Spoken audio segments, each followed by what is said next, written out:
പ്രിയങ്ക ഗാന്ധിയുടെ, എൻ്റെ, KC വേണുഗോപാലിൻ്റെ, Ramesh ചെന്നിത്തലയുടെയൊക്കെ tool ഉപയോഗിച്ച് ഞങ്ങൾ ഡാൻസ് ചെയ്യുന്നതാണ് കാണിച്ചിരിക്കുന്നത്. അതിട്ട CPM നേതാക്കന്മാരെ, CPM ആളുകളെ നിങ്ങൾ അറസ്റ്റ് ചെയ്യുമോ? നിങ്ങൾ നടപടി എടുക്കുമോ?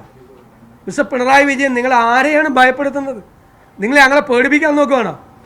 നിങ്ങളുടെ അവസാനത്തെ കാലഘട്ടമാണിത്, നിങ്ങളുടെ ഭരണത്തിൻ്റെ. അതിൻ്റെ അഹങ്കാരമാണ് നിങ്ങളീ കാണിക്കുന്നത്. സോഷ്യൽ മീഡിയയിൽ മുഖ്യമന്ത്രിയുടെ പടം ഇട്ടു എന്ന് പറഞ്ഞുകൊണ്ട് കേസെടുക്കുക, അറസ്റ്റ് ചെയ്യുക, പോലീസ് സ്റ്റേഷനിൽ കൊണ്ടുപോവുക, ക്രിമിനലുകളെ അറസ്റ്റ് ചെയ്യുന്നത് പോലെ. എന്നിട്ട് പോലീസ് ജീപ്പിന് ബോംബറില്ല. CPM നേതാവിനെ 20 വർഷത്തേക്ക് കോടതി ശിക്ഷിച്ച CPM നേതാവിനെ അവൻ ജയിലിൽ കിടന്ന് 1 മാസം തികയുന്നതിന് മുമ്പ് പരോളിൽ വിട്ട സർക്കാരാണിത്. പരോളിൽ വിട്ട സർക്കാർ. പോലീസ്, ഇങ്ങനെ ആഭ്യന്തരമന്ത്രിയല്ലേ നിങ്ങൾ പോലീസിൻ്റെ ചുമതലയുള്ള മന്ത്രിയല്ലേ? എന്നിട്ട് ആ പോലീസുകാർക്കെതിരെ അവരെ കൊല്ലാൻ വേണ്ടി ബോംബെറിഞ്ഞതിന് കോടതി 20 കൊല്ലം ശിക്ഷിച്ച CPM നേതാവിനെ 1 മാസം അവൻ ജയിലിൽ കിടക്കുന്നതിന് മുമ്പ് നിങ്ങൾ പരോളിലിറക്കിയില്ലേ? എന്താ നിങ്ങളുടെ ഭരണം? നിങ്ങളുടെ DIG കൈക്കൂലി മേടിച്ച് എല്ലാവർക്കും പരോൾ കൊടുക്കുകയല്ലേ? അതിൻ്റെ ഷെയർ വേറെ ഉന്നത ഉദ്യോഗസ്ഥന്മാർ കൈപ്പറ്റുമല്ലേ?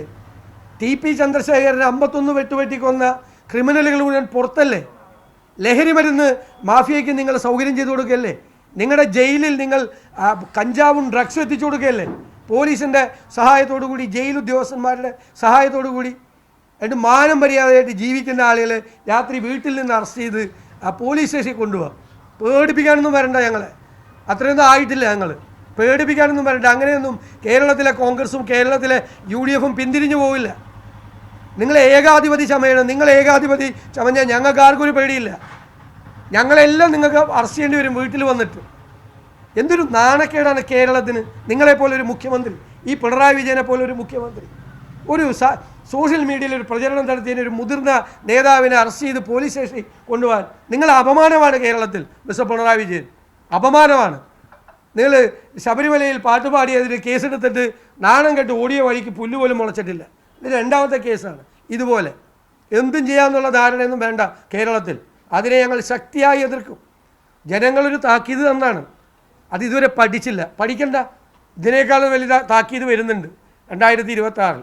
അത് ഏറ്റുവാങ്ങാൻ തയ്യാറായിക്കോ. ഭയപ്പെടുത്താൻ നിൽക്കണ്ട എന്നാണ് ഞങ്ങൾക്ക് പറയാനുള്ളത്.